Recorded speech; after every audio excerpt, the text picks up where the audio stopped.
Hi guys, मैं हूं निखिल और यह है द लर्न टॉप का न्यूज़ रूम। आजकल की फास्ट फॉरवर्ड लाइफ से जो अकेलापन पैदा होता है उसे दूर करने के लिए हम में से कई लोग इंटरनेट और सोशल मीडिया का सहारा लेते हैं। कई लोगों के लिए तरीका काम भी करता है, लेकिन इसी इंटरनेट और सोशल मीडिया पे कुछ ऐसे पॉकेट्स बन गए हैं जो अकेलापन दूर करने की जगह हमें इतना डिप्रेस कर सकते हैं कि हम अपनी जान ले लें। 30 जुलाई को मुंबई में हुए एक टीनेजर के सुसाइड को इसी तरह का एक केस माना जा रहा है। अंधेरी ईस्ट में रहने वाला मनप्रीत साहस 9th स्टैंडर्ड में पढ़ता था। 30 जुलाई को उसने 7th फ्लोर से कूदकर अपनी जान दे दी।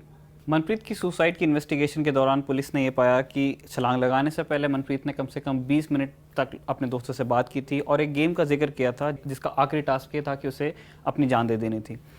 छलांग लगाने से पहले उसने इंटरनेट पर यह भी सर्च किया था कि छलांग लगाई कैसे जाती है। जब मनप्रीत उस टेरेस पे खड़ा था जहाँ से वो कूदने वाला था, तब उसके एक पड़ोसी ने भी उसे देख लिया था। उससे कहा था कि उतर जाओ, लेकिन मनप्रीत ने ऐसा नहीं किया। एक और बात है, जब मनप्रीत फ्राइडे को अपने स्कूल से निकला तो उसने अपने दोस्तों को पहले ही बता दिया था कि वो मंडे से स्कूल नहीं आने वाला है। तो इससे ये एक शक पैदा हुआ कि मनप्रीत ने शायद तय कर लिया था कि वो अपनी जान ले लेगा। ये सारी डिटेल्स क्लब करने के बाद पुलिस को ऐसा लगा कि मनप्रीत शायद कोई ऐसा ऑनलाइन गेम खेल रहा था जिसका आखिरी टास्क ये था कि उसे छत से कूद कर अपनी जान दे देनी थी।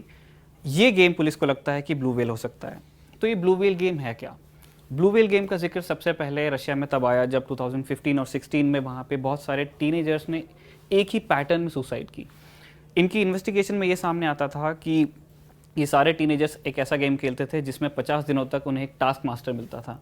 ये टास्क मास्टर उन्हें हर रोज़ के लिए एक टास्क देता था जो सुबह 4 बजे तक अनलॉक हुआ करता था। ये सारे टास्क किस तरह के होते थे जिनमें गेम खेलने वाले को खुद को कुछ ना कुछ नुकसान पहुंचाना होता था। मसलन अपने हाथ पे ब्लेड से एक ब्लू व्हेल बनाना, F57 लिखना वगैरह वगैरह। 50वें दिन जो आखिरी टास्क होता था उसमें ये कहा जाता था कि एक ऊंची इमारत से आपको कूद कर अपनी जान दे देनी है। 2016 में इस गेम के डेवलपर फिलिप बुतकिन को रशिया से अरेस्ट किया गया। उसके अरेस्ट होने के बाद उसका मोडस ऑपरेंडी सामने आया। फिलिप के अरेस्ट होने तक रशिया में कम से कम 130 बच्चों की जान इस गेम की वजह से चली गई थी, लेकिन फिलिप को इनमें से सिर्फ 20 मामलों में दोषी पाया गया। फिलिप को 3 साल की सज़ा हुई है, लेकिन उसके बाद भी ये गेम बंद नहीं हुआ क्योंकि ये गेम अलग अलग सोशल मीडिया प्लेटफॉर्म्स पर खेला जा सकता है। ऐसा माना जाता है कि इस गेम की वजह से ब्रिटेन, पाकिस्तान और रशिया को मिला के कम से कम 250 बच्चों की जान चली गई है। अगर मनप्रीत साहस की डेथ इस गेम से जुड़ी हुई है तो ये इंडिया में इस तरह का पहला मामला होगा। साइकोलॉजिस्ट्स का मानना है कि इस गेम की जद में ज़्यादातर वैसे लोग आते हैं जो अपनी लाइफ में अकेले या डिप्रेस्ड होते हैं। द लर्न टॉप के न्यूज़ रूम से मैं था निखिल और कैमरे के पीछे हैं वरुण। अगर ये वीडियो आप फेसबुक पे देख रहे हैं तो हमारे पेज को लाइक कीजिए। अगर ये वीडियो आपने यूट्यूब पे देखा है तो हमारे चैनल को सब्सक्राइब कीजिए और सब्सक्राइब करने के बाद एक छोटी सी घंटी होती है उसे भी बजा दीजिए ताकि ये वीडियो अपलोड होते ही आपको नोटिफिकेशंस आ जाएं। Thank you.